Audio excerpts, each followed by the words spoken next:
I've been a funeral director for 19 years. Meadowbrook Funeral Services, Illinois. Christmas Day, 2017. The kind of day when you hope the phone doesn't ring, but it always does. Death doesn't observe holidays. Heart attacks happen on Christmas morning. Car accidents happen on Christmas Eve. Families still need us, even when the rest of the world is closed. The call came at 2 a.m. on December 24th. Mr. James Novak, 52 years old, sudden cardiac arrest at home. His wife found him in the living room. He'd been wrapping presents, scissors still in his hand, ribbon scattered across the floor. Gone before the ambulance arrived, before anyone could say goodbye, before Christmas morning. The family wanted a quick committal. No viewing, no formal service, just graveside, Christmas Day at 2 p.m. They wanted him buried before the day ended, before presents were opened without him, before the empty chair at dinner became too obvious. He loved Christmas, his wife Patricia told me when she came in to make arrangements. Her voice was flat, shock mostly. He'd already finished everyone's gifts, wrapped them, hid them. He was just doing the last few when... She couldn't finish. Their daughter sat beside her. Lily, 6 years old. Blonde pigtails, red Christmas dress. She hadn't cried yet, just sat very still, holding a stuffed reindeer, not saying anything, just watching. Lily wanted to come with me, Patricia said. She doesn't understand yet. She thinks he's coming back. I see that with children. They can't process it, the finality, the permanence. They think death is temporary, reversible. We'll make it as brief as possible, I told her. Graveside, family only, 20 minutes. Then you can go home. Home, where all his presents were waiting, where his chair would be empty, where Christmas would happen without him. We prepared Mr. Novak on Christmas Eve. Simple casket, dark suit, wedding ring, photo of his family in his pocket. Patricia had insisted. So he has us with him, she had said. Christmas Day was gray, cold, temperature in the mid-30s, wind cutting through the cemetery. Pine Grove Memorial, Section 14, Plot 203. The Cameron family plot. His parents were already there. Room for him. Eventually, room for Patricia beside him. The committal was scheduled at 2 p.m. I arrived at 1:30 to oversee setup. The grave was prepared, the vault in place, the casket positioned on the lowering device. Green artificial grass covering the dirt. Tent set up for the family. Chairs arranged. Everything proper, everything dignified. The family arrived at 1:55. Small gathering. Patricia, Lily, James's brother and sister, Patricia's mother. 8 people total. They parked and walked slowly to the tent. Lily was holding her mother's hand, still clutching that stuffed reindeer, not saying anything, just watching. I greeted them, offered condolences, asked if they needed anything before we began. Patricia shook her head. Let's just get this done. The pastor from their church was there. He'd agreed to come despite it being Christmas. He kept it brief, read a psalm, said a prayer, talked about James's love for his family, for Christmas, for life. Lily stood beside her mother, very quiet, very still, watching the casket. When the pastor finished, he asked if anyone wanted to say a few words. Patricia declined. The siblings declined. Nobody wanted to speak. The wind was picking up. Everyone wanted to be done, wanted to go home, wanted to pretend this wasn't happening. Then let us commit James's body to the earth, the pastor said. Ashes to ashes. Lily pulled away from her mother, walked toward the casket. Lily! Patricia reached for her, but I touched her arm gently. Let the child do what she needs to do. We see this. Children saying goodbye in their own way. Lily stood at the casket, reached into her coat pocket, pulled out a card, a Christmas card, red envelope. She placed it carefully on top of the casket, right in the center. Then she stepped back. Daddy needs his card, she said quietly. Patricia's face crumpled. Oh, sweetheart. The pastor continued. We lowered the casket. The family dropped flowers, said their final goodbyes. The whole process took maybe 10 minutes. Then they left, walking back to their cars, Patricia holding Lily's hand, everyone moving like they were underwater, slow, heavy. I stayed behind, supervising the cemetery crew, making sure the vault was sealed properly, the grave filled correctly. It's my job. Every committal, every burial, I stay until it's done. That's when I looked at the card. It was still on top of the casket, inside the vault. We were supposed to remove personal items before sealing. They deteriorate, cause issues. But I'd let it go. A child's Christmas card for his father. Let her keep that small gesture. But something made me look closer. The card was visible through the vault opening. Red envelope, green writing on the front. Not crayon, not a child's handwriting. Adult cursive. Neat, precise. I leaned down, read it. To my family. I'll still be home tonight. My skin went cold. That wasn't a child's card. That was adult handwriting, adult phrasing, and the message. I climbed down into the vault, reached for the card. My hands were shaking. The envelope wasn't sealed. I opened it. Inside was a Christmas card, store-bought, generic design, snowflakes and holly, but the message written inside made my breath stop.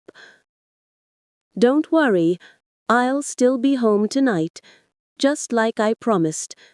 Love always, James. The handwriting matched the envelope. Adult, masculine, confident strokes. James's handwriting. I looked at the date on the postmark. No postmark, no stamp, just the card, just the message. But James had died on December 23rd. This was December 25th, and Lily had just placed this card on his casket, a card written by her father after he died. I climbed out of the vault, looked around. The cemetery was empty. Just me and the crew. The family was gone. Their cars were pulling away in the distance. I called Patricia's cell. She answered on the third ring. background noise, car engine, Lily talking. Mrs. Novak, I have a question about the card, the one Lily placed on the casket. The Christmas card? She made it this morning. She's been making cards all week, for everyone. Did you help her write it? No, she did it herself. Drew pictures, wrote "I love you, Daddy" in crayon. Why? My throat was tight. The card I'm looking at isn't in crayon. It's in adult handwriting. It says, I read it to her, "To my family, I'll still be home tonight." Silence on the line. Then, that's not possible. The handwriting looks masculine. Could it be James's handwriting? I need to see it. Mrs. Novak, did James write any Christmas cards before he died? Any messages? He finished all the gifts, wrapped them, but we weren't doing cards this year. We decided to skip them. Too busy. He didn't write any cards. Could Lily have found an old card, something from a previous year? No, we don't keep old cards. And even if we did, her voice was shaking now. Even if we did, why would it say, "I'll still be home tonight"? James died 2 days ago. He can't. She hung up. I stared at the card, the red envelope, the green cursive, the message that made no sense. The cemetery crew was waiting. "We ready to still, Mr. Ross?" I looked at the card, then at the casket below, at James Novak's body, at the vault that would be sealed in concrete, permanent, final. "Give me a minute." I took photos of the card, front and back, the envelope, the handwriting, documentation, evidence, something. Then I placed it back on the casket, exactly where Lily had put it, where it belonged. We sealed the vault, filled the grave. By 3:30 p.m., it was done. Fresh dirt, flowers arranged, temporary marker in place. I drove back to the funeral home, kept looking at the photos on my phone, the handwriting, the message, "I'll still be home tonight." I didn't hear from the Novak family for 3 days. Then Patricia called, December 28th, morning. "I need to tell you something," she said. Her voice was different, calmer, almost peaceful. "About Christmas night." Okay. We got home around 3 p.m. after the burial. The house was hard. All his presents under the tree, his chair empty. Lily kept asking when Daddy was coming home. I didn't know what to tell her. She paused. I waited. We had dinner, opened some presents. Lily opened hers. James had gotten her this art set, really elaborate. Paints and brushes and canvases. She'd been asking for it for months. She was so happy, kept saying, "Daddy knew exactly what I wanted." That's good, that she had that. Around 8 p.m., Lily fell asleep on the couch. I carried her to bed, came back downstairs, and that's when I saw it. Saw what? The dining room table. James always set the table for Christmas dinner. Always.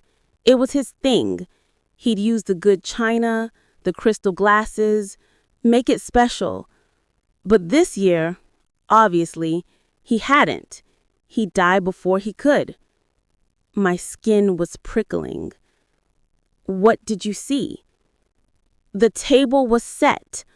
Full china, crystal, silverware, napkins folded the way James always folded them, 8 place settings, exactly the way he always did it.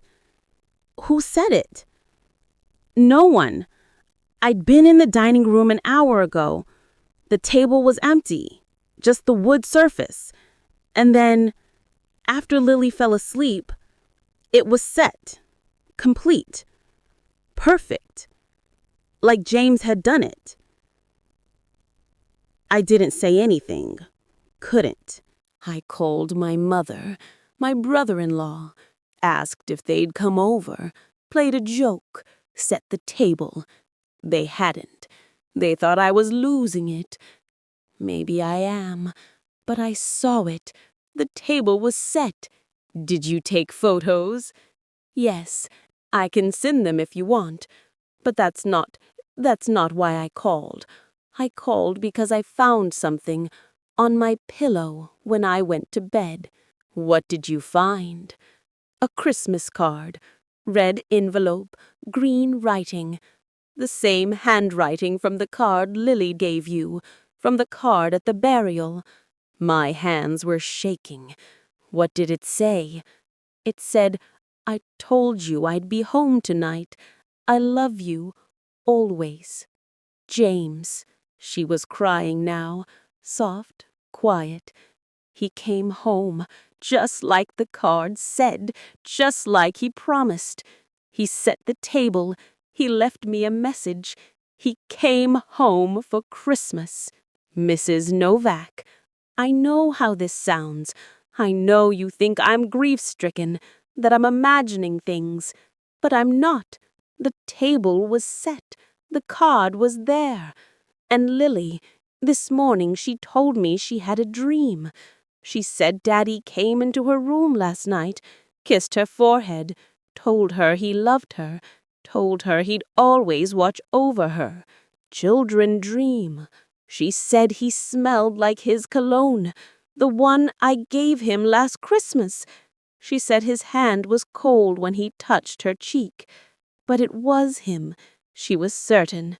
I looked at the photos on my phone, the card, the handwriting, the impossible message. I believe you, I said quietly. She was silent for a moment. Then, thank you.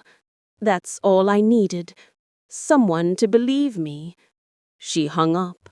I still have those photos. The card on the casket, the handwriting analysis I had done, confirmed it was consistent with James's writing style, based on the signature from his arrangement paperwork. I've been a funeral director for 19 years. I've buried children and elderly, accidents and suicides, expected deaths and sudden ones. But I've never seen anything like this.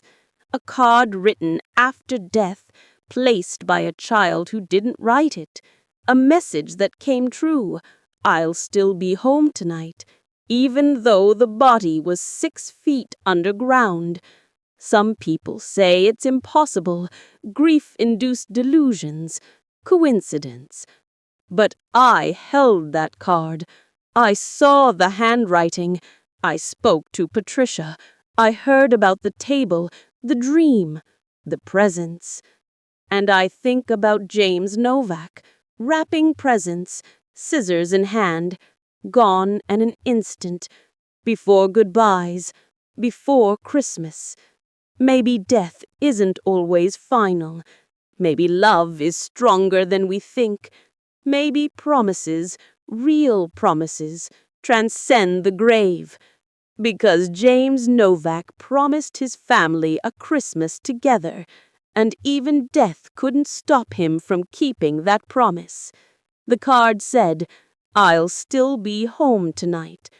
And he was, not in body, Not in the way we understand presence, but he was there, setting the table, kissing his daughter, leaving messages, home for Christmas, just like he promised.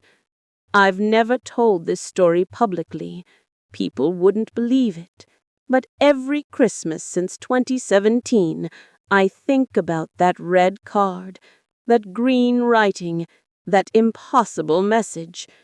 And I wonder how many other promises are kept from beyond the grave, how many other loved ones find their way home, even when we think they're gone forever, even when the casket is lowered, even when the grave is filled.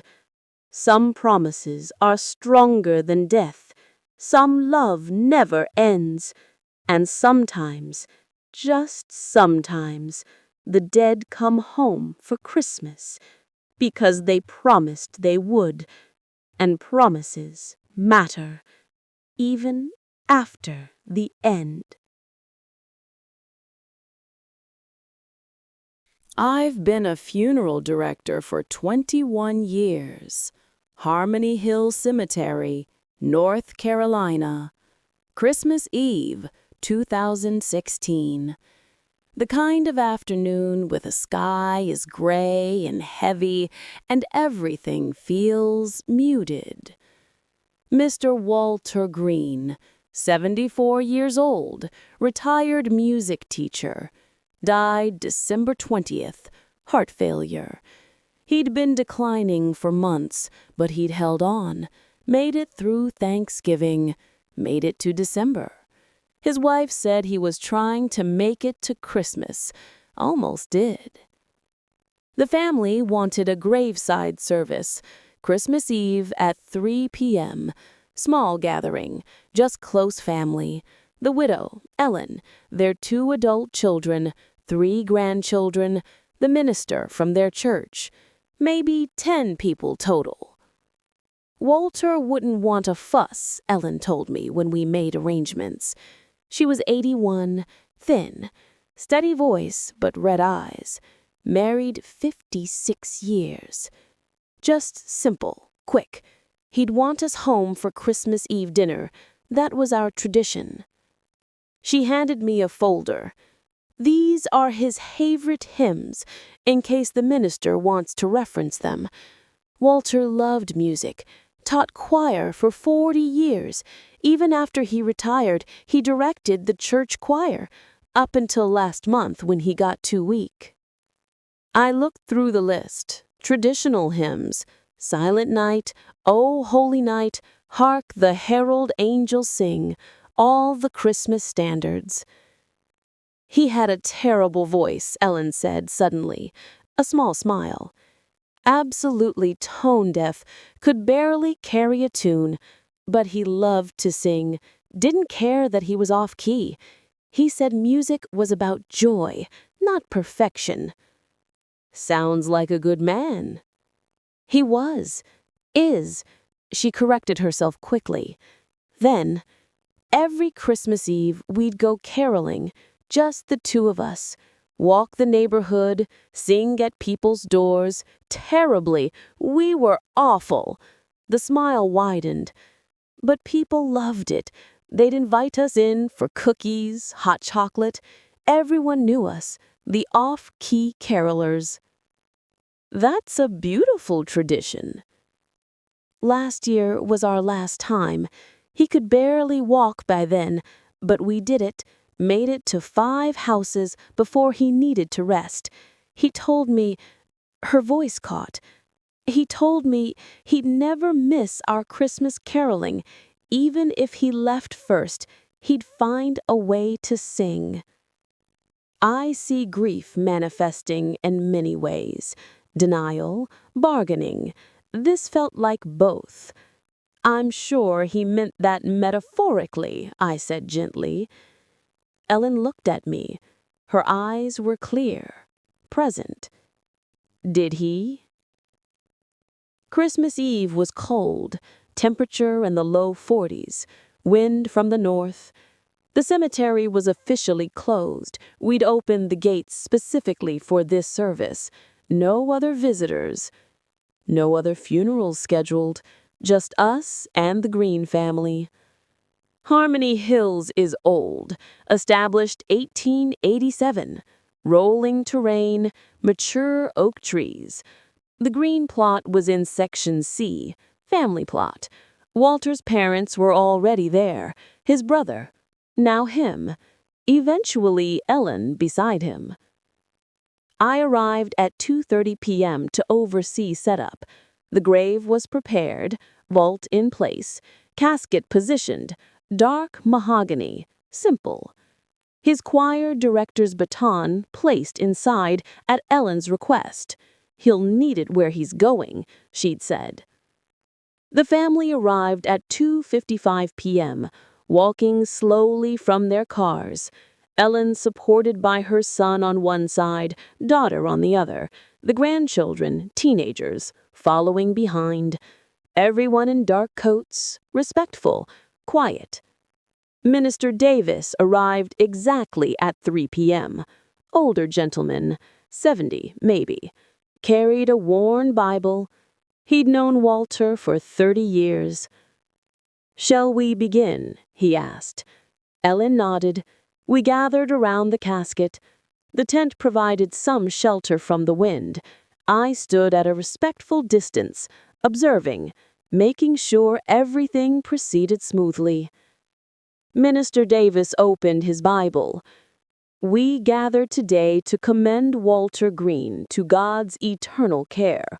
Walter was a man of faith, of music, of joy." That's when I heard it. Singing, faint, distant, male voice. "Silent night, holy night." Off key, badly off key, but earnest, heartfelt. I looked around. The cemetery was empty. No one on the roads, no cars. The gates were locked except for our entrance. Cemetery policy, closed Christmas Eve after 2 p.m. Minister Davis continued. Walter touched many lives through his teaching, his music. The singing got slightly louder, not closer, just more present. All is calm, all is bright. The same verse, over and over, the distinctive quality of someone who loves music but can't quite hit the notes, flat on some pitches, sharp on others, but persistent. Ellen's daughter looked around. "Do you hear that?"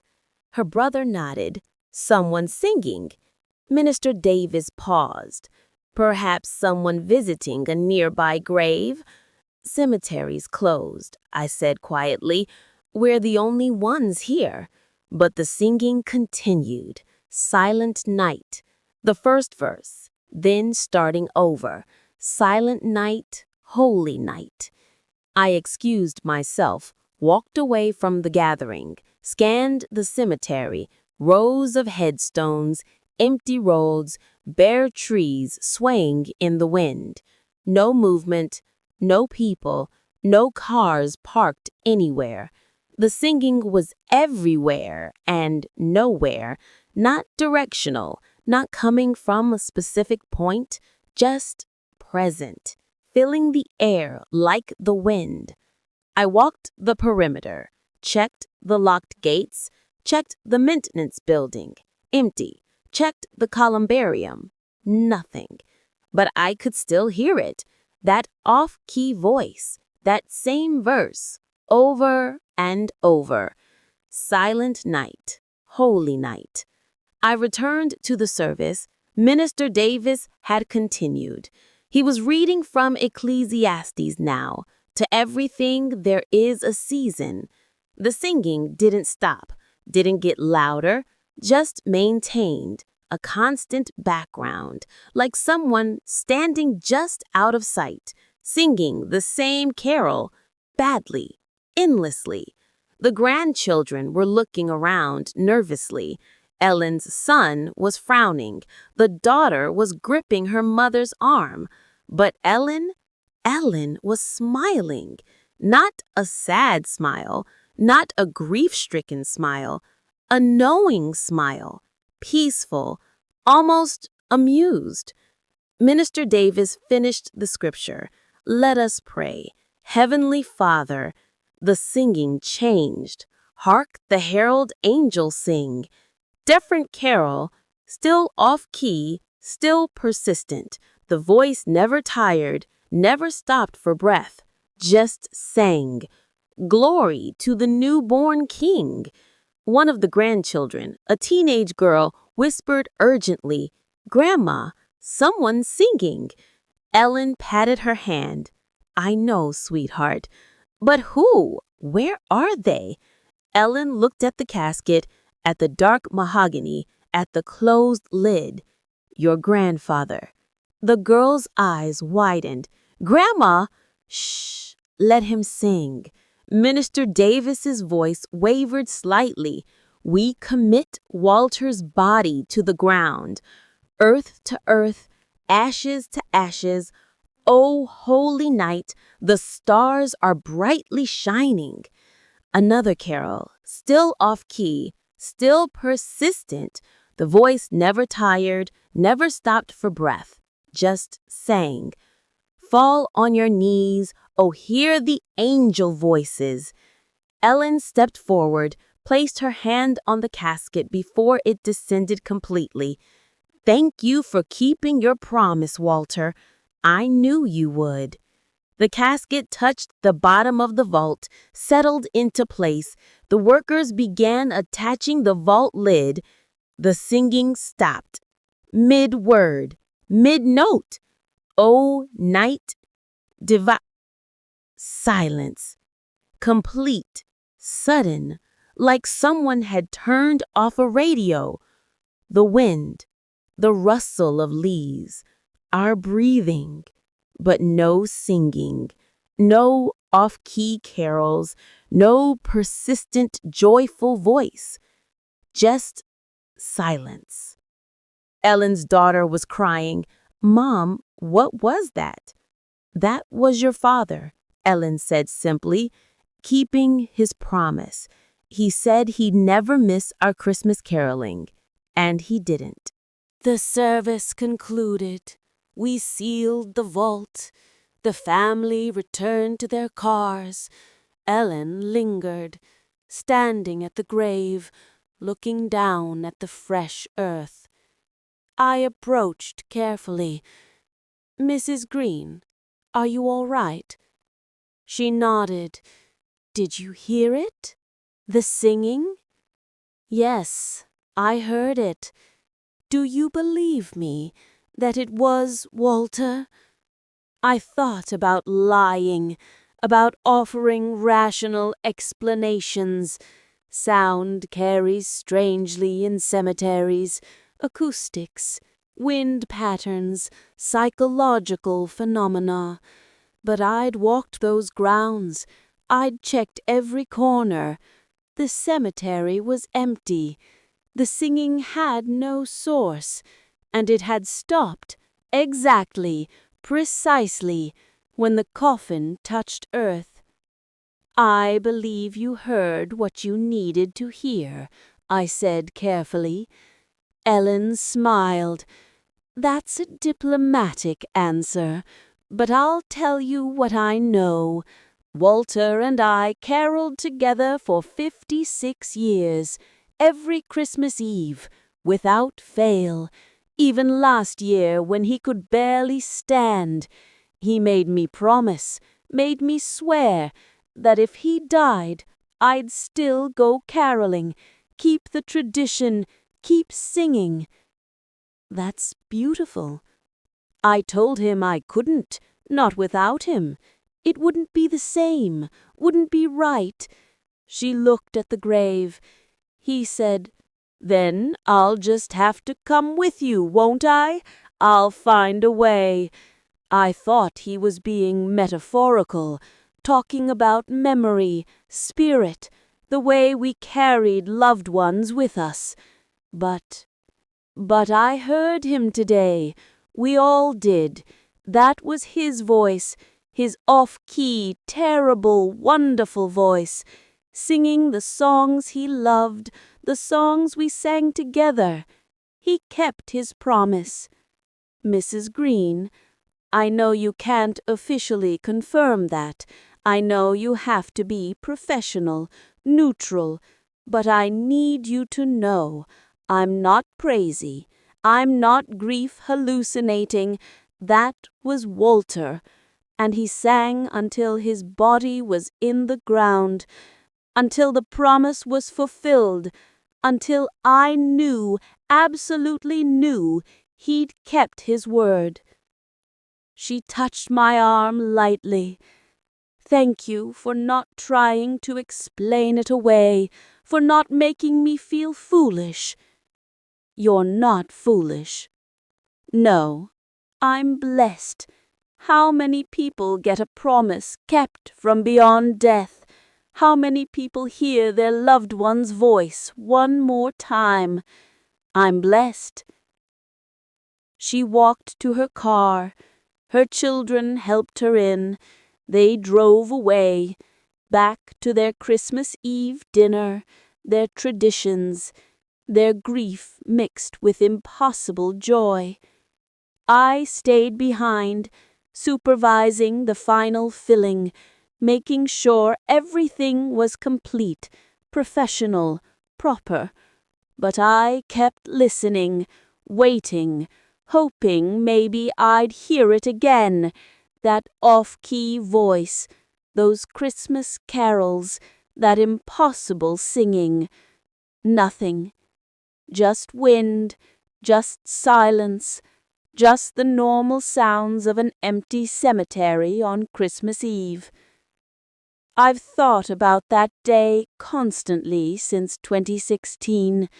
I've researched acoustic phenomena, mass hallucination, grief-induced auditory experiences.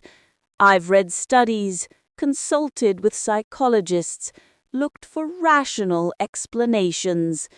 But 8 people heard that singing, 8 people with different ears, different perceptions, different beliefs, and we all heard the same thing, the same off-key carols, the same persistent voice, the same sudden stop when the coffin touched earth.